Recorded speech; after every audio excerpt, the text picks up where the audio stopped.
Good morning, family. Let's go, baby. It's time to get fired up. It's Sunday morning, man, and me and my wife be going to chapel today. Super excited about the day, man. I'm up here at Mount Soledad in San Diego. Just an absolute beautiful day to be able to put God first thing in the morning, because it's very important. Even Jesus got with the Lord first thing in the morning, and I try to push that because it's super important to me, and it's what has saved my life, is to get with God early in the morning. But the other day I heard a video, right, and it was the best explanation I've ever heard about that voice inside your head, about that voice, you know, the one that talks to you all day, that keeps rambling and keeps shouting at you, you know, that voice. Well, the gentleman said, he said that look at that voice as like a roommate, right? You got a roommate inside your head, right? We know that we are master of our room, of our house up inside of our head, right? We're the master of it. Not all those thoughts that pop in and out, say bad things, do whatever, happen all day. That's not our master. Our master is God and ourselves right here. We can master our brain. We can take hold of that voice.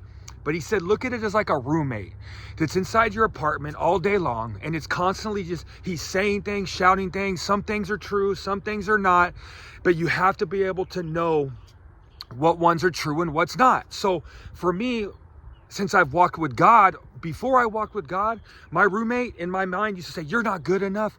Hey, the VIP room's a good idea. Hey, going out all night and partying, that's a great idea. Oh, bringing home that girl, that's a great idea. Oh, hey, trying that drug, that's a good idea. Oh, you're not good enough. You'll never make it to the big leagues. This and that. And I would listen to every single thing that my roommate in my mind would tell me. Now, since I've walked with God and I turned my life over to the Lord, my roommate has changed its attitude a little bit. Now my roommate talks to me like, hey, Monty, let's go make a video. Let's go do this. Hey, you should probably go to church today. Hey, you should probably go get your wife flowers. Hey, you should probably give your mom a call, because you know what? She might want to hear from you. Oh, you should probably go and out of your way to go help this client out, or go out of your way to help this person out. Or maybe you should go over here and share the message over there and share the message over here. Oh, now, Monty, you have purpose. Monty, you are good enough. Oh, you are okay, Monty. Everything's going to be good. Oh, you have been forgiven. This is what my voice says now. And once in a while, don't get me wrong, sometimes it tries to tell me you're not good enough.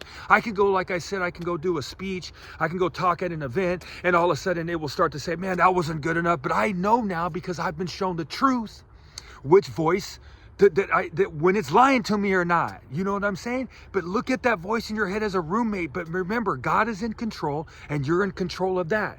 It does not have to take you out. You do not have to succumb to the voices in your head that tell you that you're not good enough. Like I explained earlier, it's like a stronghold, something that you've been told your whole entire life, and now you believe it, and it's not true, man. We aren't victims. We are victors. We wake up every day, we put God first. Now we're walking with God. King Solomon in Ecclesiastes, just read Ecclesiastes. He talks about how he had all the money and all the looks and all the things in the world, and he went out deliberately to go see what kind of worldly pleasures he can find to find happiness. He came to the conclusion at the end of his life that all of those wells ran dry. And the one way to have purpose and be fulfilled is to walk right with God, that we can't be separated from God. We got to walk with the Lord. And I'm so thankful for that, man. That's right there in the Bible, Ecclesiastes. Check that chapter out. You know what I'm saying?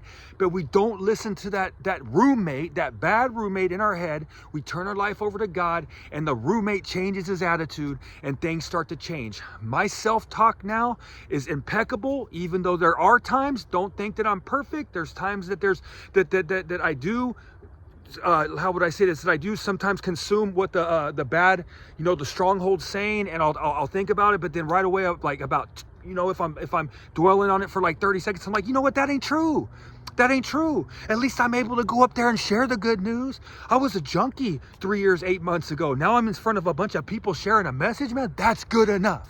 That's good enough. To have the courage to stand up and let your story be released from your vessel is key. We all got a story that we're hiding from, that we're holding from within, and it wants to be released. It wants to be released. It doesn't have to always be from your voice, but I'm thankful that I'm willing to share the message to anybody that wants to hear it. But you could also have it through your attitude and your good vibes and just a person that you are, a good spirit, forgiving. You can be a giver. All these things are great, man. So let's continue to be on the right side of the Lord. Let's continue to know if we put God first thing in the morning first, that things start to go a little bit different. If I got up and I didn't put God first, I don't know where my day would go. I don't know if I would have the foundation to handle it. But because of the thorn in my side, I cling to the Lord every single day because of fear of being away from him, because I already know where that goes to. And now I'm going to continue to keep putting God first. But let's change that roommate in the head to being a most positive, unbelievable, awesome, amazing life coach that you've ever had in your life. Let's have a great day and let's go, baby.